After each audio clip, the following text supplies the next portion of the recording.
ধন্য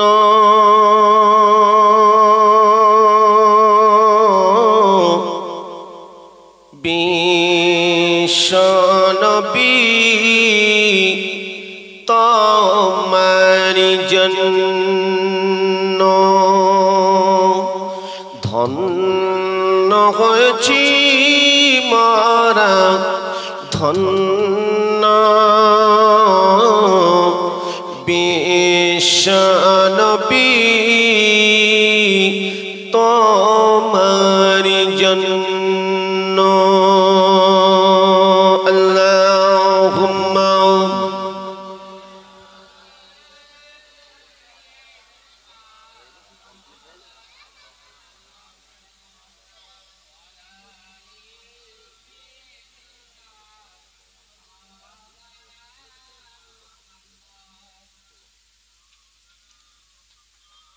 পেয়েছি তোমার হতে নামাজ রোজা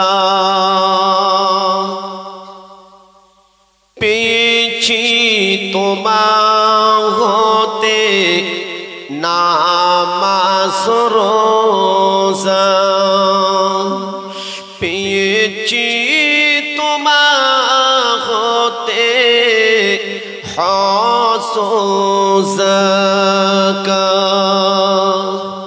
তব লাগে বিশ্ব বরণ্য আল্লাহ ছাড়া মাবুদ নেই কেহ অন্য ধন্য হয়েছি মোরা ধন্য বিশ্বনবী তোমারি জন্য আল্লাহুম্মা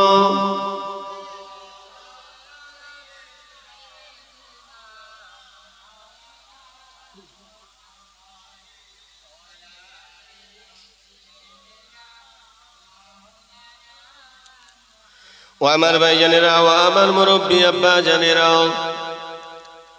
আমার নবীকে ভালোবেসে কারা ধন্য হয়েছেন নবীকে মহব্বত করে কারা ধন্য হয়েছেন শুনে রেখে দেন ও ভাইজানেরা যে কথাগুলো বলতে বলতে এত দূর পর্যন্ত চলে আসলাম আম্মা জান আমেনা তিনি বর্ণনা করেন আমার নবী যখন ভূমিষ্ঠ হলেন আম্মা জান আমেনার কোলে আছেন আমার নবী পাক সাল্লাল্লাহু আলাইহি সাল্লাম ভূমিষ্ঠ হওয়ার পরে মা আমেনার ঘরটা ধন্য হয়ে গেল ও ভাইয়ানেরা আরবের সেই সময় একটা রীতি ছিল পুত্র সন্তান হলে সেই সময় সবাই আনন্দ করত কন্যা সন্তান হলে ও ভাইয়ানেরা তাদেরকে বাঁচিয়ে রাখা হতো না জীবিত অবস্থায় তাদেরকে কবর দেওয়া হতো পুঁতে মেরে দেওয়া হতো দেখতে পাওয়া যায় আমার আপনার নবী ভূমিষ্ঠ হয়েছে তাই আব্দুল মুত্তালিব আনন্দিত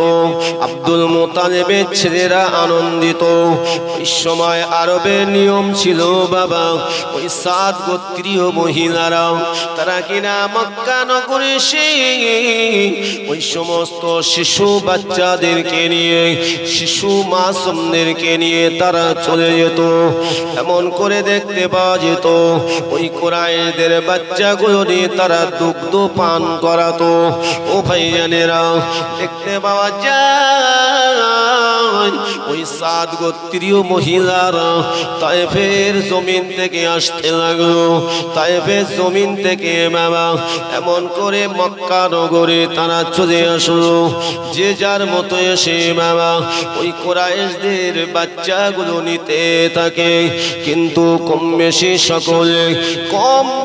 সকলে বাবা আম্মা জান আমিনার ঘরে যায় ওই সমস্ত সাদ গোত্রীয় মহিলারা মা আমিনার কোলের বাচ্চা দেখে সকলে মুগ্ধ হয়ে যায়, কারণ আমার নবীর চাঁদ মুখটা দেখে সকলে মুগ্ধ হয়ে যায়। আম্মা জানা আমিনা রাদিয়াল্লাহু তাআলা আনহার কোল থেকে তারা বাচ্চা নেবে, কিন্তু বাবা মা আমিনা যখন পরিচয় দেয়, শোনো শোনো আমার মুহাম্মাদের কিন্তু পিতা দুনিয়ার জমিনে বেঁচে নাই, আমার মুহাম্মদ এতিম হয়ে পৃথিবীতে ভূমিষ্ঠ হয়েছে, আমার মুহাম্মাদের আব্বা নাই। এই কথাটা যখন শোনে তারা তখন যে যার মতো চলে যায়। আল্লাহ নবীর সুন্দর চেহারা দেখে তারা মুগ্ধ হয়েছিল, কিন্তু যখন আমার নবীর আম্মা জান যখন বলতেন আমার মুহাম্মাদের কিন্তু আব্বা নাই, এই সময় তারা এতিম বলে আমার নবী এতিম নবী বলে তারা সব ফিরে চলে যায়। ও ভাইজানেরা, মুরব্বী আব্বা জানেরা, কিন্তু দেখতে পাওয়া যায় সাদ গোত্রের একজন আম্মা জান, আল্লাহ পাক সকলের নসিবেটা দান করে না, ঠিক কিনা বলেন? আল্লাহ পাক জগতের মুখে ও ভাইজানেরা আমার আল্লাহ পাক সকলের নসিবে আল্লাহ হিদায়াত দেয় না, আমার আল্লাহ তাদের নসিবে হিদায়াত দেয়। কাদের নসিবে আল্লাহ হিদায়াত দেয়? আল্লাহ পাক কোরআন পাকের মধ্যে জানিয়ে দিয়েছেন ইন্নাকা লা তাহদি মান আহবাবতা ওয়ালাকিন্নাল্লাহা ইয়াহদি মান ইয়াশা। নিশ্চয় আমার আল্লাহ পাক জানিয়ে দেন, নিশ্চয় আমি তাদেরকে হিদায়াত দেই যে আমার বান্দা যে আমার বান্দি আমার রাস্তায় আসতে চায়, আমার কাছে সাহায্য চাই, আমার হিদায়াতের রাস্তায় আসতে চাই, আমার আল্লাহ বলেন আমি তাকে হিদায়াতের রাস্তা দান করে থাকি। যারা আমার রাস্তায় আসতে চাই না, আল্লাহ পাক বলেন আমি তাদের খবর ভালোই জানি, কারণ আমার আল্লাহ পাক আমার আল্লাহ তাআলা ও ভাইজানের আমার আল্লাহ পাক রব্বুল আলামিনের কাছে অতীতে বলেন, বর্তমান সময় বলেন, ভবিষ্যৎ বলেন, সবটাই আল্লাহর কাছে সমান। আমার আল্লাহ হলেন ইন্নাল্লাহা আলিমুম বিজাতিস সুদূর। আল্লাহ পাক আপনার আমার অন্তরের খবর জানেন। আমার আল্লাহ হলেন আলিমুল গায়ব। ও ভাইজানেরা, তাই আল্লাহ পাক তাদেরকে হিদায়াত দেয় না যারা আমার আল্লাহর হিদায়াতের বাণী শুনে কিন্তু তারা হিদায়াতের রাস্তায় আসতে চায় না। আমার আল্লাহ তাদের সম্পর্কে ভালোই জানেন, তাই আল্লাহ কোরআনের অপর আয়াতে জানিয়ে দিয়েছেন খতামাল্লাহু আলা কুলুবিহিম ওয়া আলা সামঈহিম ওয়া আলা আবসারিহিম গিশাওয়াতুন ওয়া লাহুম আযাবুন আযীম। আল্লাহ পাক আমার নবীকে জানিয়ে দিয়েছিলেন খতামাল্লাহু আলা কুলুবিহিম, আমার হাবিব আমার নবী আমি যাদের অন্তরে মোহর মেরে দিয়েছি তারা আর কোনোদিন হিদায়াত হবে না।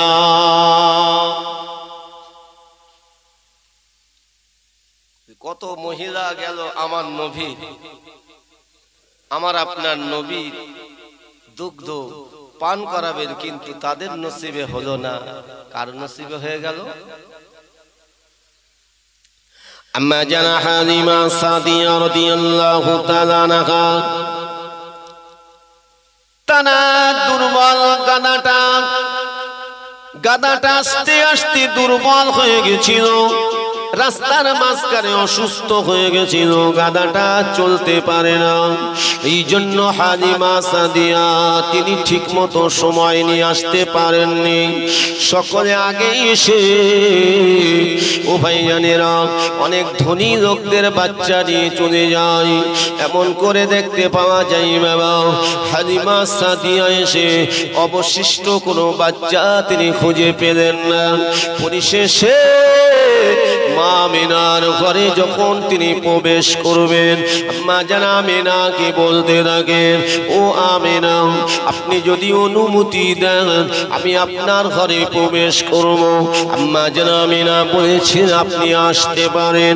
আম্মা জানা আমিনার ঘরে প্রবেশ করার পরে মা হালিমা সাদিয়া ওই সময় আমার নবীর চাঁদ মুখটা দেখে ধন্য হয়ে গেলেন, অন্তরটা জুড়ে গেল, অন্তরটা জুড়ে গেল। আম্মা জান হালিমা সাদিয়া আমিনার দিকে তাকিয়ে বলেছিলেন, ও আমিনা, এই বাচ্চাটার নাম কি? আম্মা জান আমিনা বলেছিলেন, আমার বাচ্চার নাম হলো মুহাম্মদ সাল্লাল্লাহু আলাইহি সাল্লাম। একটু আমার কোলে দেন, আমি একটু কোলে নেব।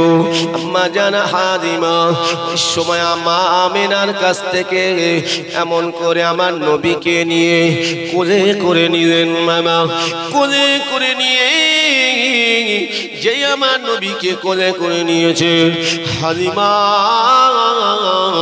অন্তরটা জুড়ে গেল। আরো জোরে বলো সুবহানাল্লাহ। ও ভাইজানেরা, আম্মা জান হালিমা কোলে করে নিলেন। আম্মা জান আমিনা ওই সময় বলেছিলেন, ও হালিমা, আমার বাচ্চাকে অন্যান্য মহিলারা তারা আসলো, সবাই এসে আমার ঘরে আমার বাচ্চাকে দেখে সকলের পছন্দ হলো, সকলেই ভালো বলল। কেউ কিন্তু আমার বাচ্চাকে নিল না। আমার বাচ্চার পরিচয়টা আগে আপনি জেনে নেন। আমার বাচ্চার আব্বা কিন্তু দুনিয়া জমিনে নাই।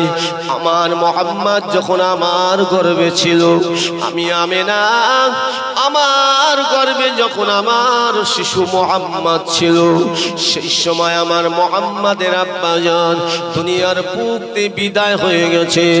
তাই এতিম হালতে দুনিয়া জমিনে এসেছে। যদি আপনার মন চায় নিয়ে যেতে পারেন, মন যদি না চায় আপনি আমার কোলে ফিরিয়ে দিতে পারেন।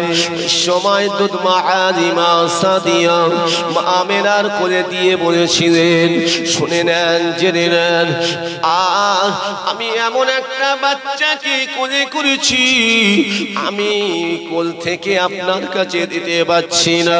তবে আমার স্বামী আছে, আমার স্বামীর অর্ডারটা আমি একটু নিয়ে আসি। ওই সময় প্রাণের স্বামীর কাছে ছুটে চলে গেলেন। স্বামীর কাছে গিয়ে বলতে থাকেন, ও আমার প্রাণের স্বামী গো, আপনি যদি অর্ডার অনুমতি দেন, এত সুন্দর বাচ্চা আমার জানটা জুড়ে গেছে, আমার কোলটা যেন জুড়ে গিয়েছে। তবে ওই বাচ্চার আব্বা না দুনিয়ার বুকে বিদায় হয়ে চলে গিয়েছে। ওই সময় আপনি বলুন কি করব, মুহাম্মদকে কি নিয়ে যাব? আর তো কোনো বাচ্চা নাই, খালি হাতে ফিরে যাওয়ার থেকে ওই শিশু বাচ্চাকে আমরা নিয়ে যাই। ওই সময় হালিমা সাদিয়ার প্রাণের স্বামী বলেছিলেন, যাও হালিমা, আমি তোমাকে অনুমতি দিয়ে দিলাম, যাও বাচ্চাকে তুমি নিয়ে চলে এসো, আমরাই তাকে লালিত পালিত করব। আমরাই লালিত পালিত। সবার নসিবে হয় বাবা? হ্যাঁ, সবার নসিবে হয় না। মা হালিমা সাদিয়া কত ভাগ্যবতী হলেন, কত ভাগ্যবতী হলেন, নবীর মা হয়ে গেলেন। জোরে বল সুবহানাল্লাহ। দুধ মা হয়ে গেলেন। আমার নবী দুধ মা হালিমা কে দেখলে আমার নবী নিজের শরীরের চাদর মোবারক পর্যন্ত এরকম বিছিয়ে দিয়ে দুধ মা হালিমাকে সম্মান জানিয়েছিলেন। জোরে বলুন সুবহানাল্লাহ। সংক্ষেপ আলোচনা, বেশি লম্বা চওড়া নয়, এই কথাটা আলোচনা করে সংক্ষেপ করব। ও ভাইজানেরা, মুরব্বি আব্বা জানেরা, আম্মা জান হালিমা সাদিয়া রাদিয়াল্লাহু তাআলা আনহা কত ভাগ্যবতী হয়ে গেলেন। নূর নবী বরকতপূর্ণ নবীকে পেয়ে ওই সময় ছুটে গিয়ে আনন্দে আত্মহারা হয়ে ছুটে ছুটে আমিনার কাছে গিয়ে বলেছিলেন, ও আমিনা, কোনো চিন্তা নাই, আমার কোলে তুলে দিন, আমি মুহাম্মদকে লালিত পালিত করব। আম্মা জান আমিনা এই সময় হালিমার কাছে তুলে দিলেন। আর মা আমিনা বলেছিলেন, ও হালিমা, আমার মুহাম্মদকে ভালো করে দেখো, আমার বড্ড মায়া হচ্ছে, আমি থাকতে পারছি না। আল্লাহ পাক আমার মুহাম্মদ সাল্লাল্লাহু আলাইহি সাল্লাম সাল্লামকে আল্লাহ পাক শ্রেষ্ঠ পয়গম্বর করে পাঠিয়ে দিয়েছেন, শেষ নবী করে পাঠিয়ে দিয়েছেন, আখরি নবী করে পাঠিয়ে দিয়েছেন। আমি আপনার কাছে তুলে দিলাম, আমার মুহাম্মদকে দেখবেন যেন কোনো কষ্ট না হয়। ওই সময় হালিমা বলেছিলেন, কোনো চিন্তা করবেন না, আমি হালিমা, আমি আমার জীবনের থেকে মুহাম্মদকে বেশি ভালোবাসবো। আরো জোরে বলুন, জীবনের থেকে বেশি ভালোবাসবো। আমার নবীকে দুধ পান করিয়েছিলেন দুইজনা। একজনা হলেন, প্রথম দুধ পান করিয়েছিলেন হযরত সুয়াইবা, যে আবু লাহাবের দাসী সুয়াইবা। এই সুয়াইবাকে আবু লাহাব কি করেছিল? আজাদ করেছিল। আর আরেকজন দুধ মাকে হযরত হালিমা। তবে হালিমা সাদিয়া আমার নবীকে যতদিন দুধ পান করানোর নিয়ম ততদিন তিনি করিয়েছিলেন। জোরে বলে সুবহানাল্লাহ। আমার নবী পাক সাল্লাল্লাহু আলাইহি ওয়াসাল্লাম মায়ের গর্ভে যখন এসেছিলেন তখনও তিনি নবী হয়ে এসেছিলেন। আম্মা জানা আমিনার গর্ভে যখন আসেননি তখনও তিনি নবী ছিলেন। নবী যখন আম্মা জানা আমিনার গর্ভে থেকে পৃথিবীর জমিনে আসলেন, শিশু অবস্থায়ও তিনি নবী এবং রাসূল ছিলেন, নবী ছিলেন। জোরে বলুন সুবহানাল্লাহ। ও ভাইজানেরা, আমার নবী দয়ার নবী রহমাতাল লিল আলামিন নবী যখন হালিমা সাদিয়ার কোলে উঠলেন, আম্মা জানা হালিমা সাদিয়া ওই সময় আমার নবীকে নিয়ে চলে যাচ্ছেন। মা আমিনার চোখের পাশ দিয়ে টপ টপ করে পানির টোসা গড়িয়ে যাচ্ছে। স্বামী নাই দুনিয়া জমিনে, এদিকে কলিজার টুকরা সন্তানও চলে যায়। আম্মা জানা আমিনা ওই সময় মনের মধ্যে কত কষ্ট হচ্ছে। আজকে যদি আমার প্রাণের স্বামী থাকতেন, আমার মুহাম্মদকে দেখে কত আনন্দিত হতো, আমার মুহাম্মদকে কোলে করে নিয়ে কত আনন্দ পেত। আজকে আমার মুহাম্মদ বাহারা হয়ে এসেছে, আমার মুহাম্মদ আজ আমার কোল থেকে চলে গিয়েছে। আল্লাহ পাকের দরবারে রোনা জারি করে কাঁদতে থাকেন।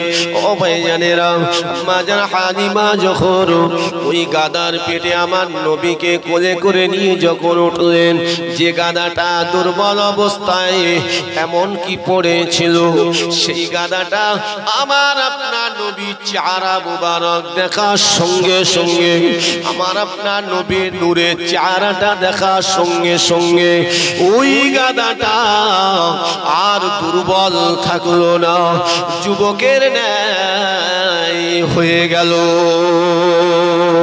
ও ভাইজানেরা, নবীকে শুধু মানব জাতি আল্লাহ পাক নবীকে শুধু আমার আল্লাহ মানব জাতির কাছে পাঠিয়ে দেয় নয়, নবী শুধু মানব জাতির নবী নয়, আল্লাহ পাক আমার আপনার নবীকে আল্লাহ পাক জীব জন্তু পশু পক্ষী সকলের জন্যই নবী করে পাঠিয়েছিলেন।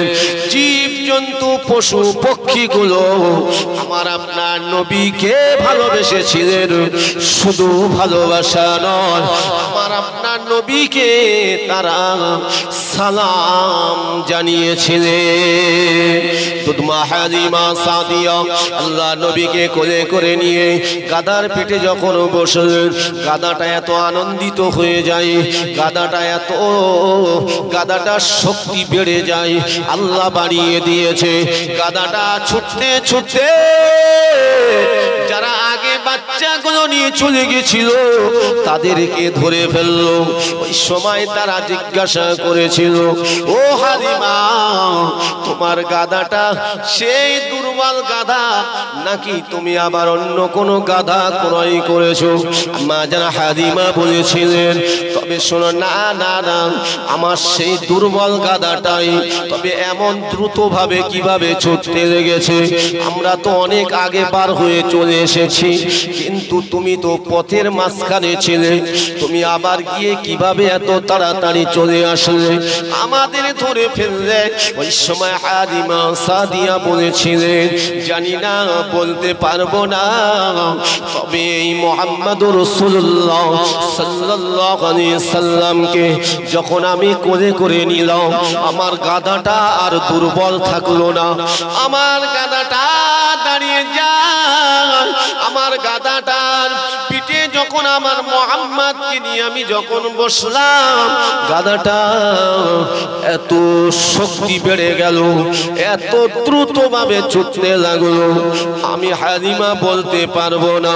তবে মনে হয় আমার মুহাম্মাদের ওসিলায় এটা হচ্ছে। জোরে বলুন, আরো জোরে বলুন সুবহানাল্লাহ। আম্মা জান হালিমা সাদিয়া রাদিয়াল্লাহু তাআলা আনহা তিনি বর্ণনা করেন, আমি যখন আমার মুহাম্মদকে ঘরে নিয়ে আসলাম, আমার ছাগল বকরি মেষ দুম্বাগুলো সব তেজি হয়ে গেল। আমার ছাগল মেষ দুম্বা যখন যে ময়দানে যেত, ঘাস নাই, ঘাস নাই, আল্লাহ পাক আমার মুহাম্মদুর রাসূলুল্লাহ সাল্লাল্লাহু আলাইহি সাল্লামের ওসিলায় আল্লাহ পাক রব্বুল আলামিন তাজা ঘাস তৈরি করে দিত। আমার ওই সমস্ত বকরিগুলো, আমার ওই সমস্ত মেষ দুম্বার যাদের দুগ্ধ হতো না, কিন্তু আমার মুহাম্মদ আসার পরে দুধে ভরে যেত, আমাদের ঘরে কোনো অভাব হতো না। শুধু তাই নয়, আল্লাহ নবী দুধমা হালিমা বলেছিলেন, আমার মুহাম্মদ যখন আমার কোলে এসেছে, আমার স্তনের দুগ্ধ পান করত, কোনদিন কম হতো না। তবে একটা কথা আম্মা জান হালিমা বর্ণনা করেন, শিশু মুহাম্মদ সাল্লাল্লাহু আলাইহি সাল্লাম যখন দুগ্ধ পান করতেন, আমার ডান স্তনের দুগ্ধটা পান করতেন, আমি বারবার চেষ্টা করতাম বাম স্তনের দুগ্ধ পান করানোর, কিন্তু আমার মুহাম্মদ পান করতেন না। কেননা আমি জানি না আমার মুহাম্মদ কেন পান করে না, ডান স্তনের দুগ্ধটা পান করতেন। ও ভাইজানেরা, কেন আমার নবী পান করেননি জানেন? আল্লাহ নবীর সেই সময় এক দুধ ভাই ছিল, হালিমা শিশু বাচ্চা ছিল। হালিমা শিশু বাচ্চা, তার দুধের প্রয়োজন ছিল, তাই আল্লাহ রাসূল কারোর হক মারার জন্য আসেননি। আমার নবী শিশু অবস্থায় মানুষের হকটা বুঝিয়ে দিয়েছেন। জোরে বলো সুবহানাল্লাহ। তাই আমার নবী ডান স্তনের দুগ্ধ পান করতেন। রাসূলুল্লাহর দুধ ভাই হযরত আব্দুল্লাহ তিনি কিনা, আমার নবীর দুগ্ধ ভাইয়ের নাম ছিল আব্দুল্লাহ, তিনি এমন করে বাম স্তনের দুগ্ধ পান করতেন। হালিমা সাদিয়া বলেন, আমার মুহাম্মাদের কোনো দিন কষ্ট হতো না, আর আমার বেটারও কোনো দিন কোনো কষ্ট হতো না। একটু জোরে বলা যাবে সুবহানাল্লাহ। তিনি হলেন আমাদের নবী বাবা। সেই নবীর মহব্বতে আজ এখানে আমরা বসেছি বাবা। যে নবীর ওসিলা ছাড়া আল্লাহ পাকের দয়ার জান্নাত পাওয়া যাবে না। তাই আমি আপনাদের হাত জোড় করে বলে দিয়ে যাই, সেই নবীকে ভালোবাসুন, সেই নবীর আদর্শে আদর্শিত হয়ে যান, কোরআনের আদর্শে আদর্শিত হয়ে যান, তাহলে আপনার জীবনটা আখিরাতের জন্য ধন্য হয়ে যাবে। যার মওতটা ঈমানের সঙ্গে হবে, যার মওতটা কালেমার সঙ্গে হবে, আমার আল্লাহ পাক কবরটা তার জন্য জান্নাতের বাগান বানিয়ে দেবে। আরো জোরে বলুন সুবহানাল্লাহ। আল্লাহ যেন কবুল করেন, সকলে বলুন আমিন। আলোচনা সব সময় কম বেশি আপনারা আমার কাছ থেকে আলোচনা শুনে থাকেন। যতটুকু বলেছি আলোচনা করলে আমার নবীর শানে শেষ হবে না বাবা, কিন্তু আমার নবীকে, হালিমা সাদিয়া আমার নবীকে পেয়ে তিনি ধন্য হয়েছিলেন। জোরে বলুন সুবহানাল্লাহ। দুনিয়ার জমিনে যেমন তিনি অনেক ধন্য হলেন, আখিরাতে আল্লাহ পাক আমার নবীর দুধমা হালিমার মর্যাদাও আল্লাহ উচ্চ করবেন। জোরে বলুন সুবহানাল্লাহ। আরো জোরে বলা যাবে না সুবহানাল্লাহ।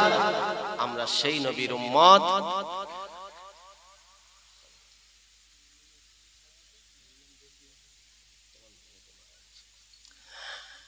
আমরা সেই নবীর উম্মত উম্মতি আমরাও আজকে থেকে নিয়ত করব আল্লাহ আমাদেরকেও যেন সেই পরিপূর্ণভাবে ইসলামের উপরে চলার তৌফিক দেন, বলুন আমিন। আর আমরা এই সময়গুলো আর দুনিয়ায় আজে বাজে জায়গায় নষ্ট করতে চাইব না। একটু ফিরে আসি, 5 ওয়াক্ত নামাজটা পড়ি, দিনের খিদমত করি। যারা এখনো 5 ওয়াক্ত নামাজ পড়েন না, 5 ওয়াক্ত নামাজটা ধরে, শান্তি আসবে, দেখবেন শান্তি আসবে। আপনি রুটি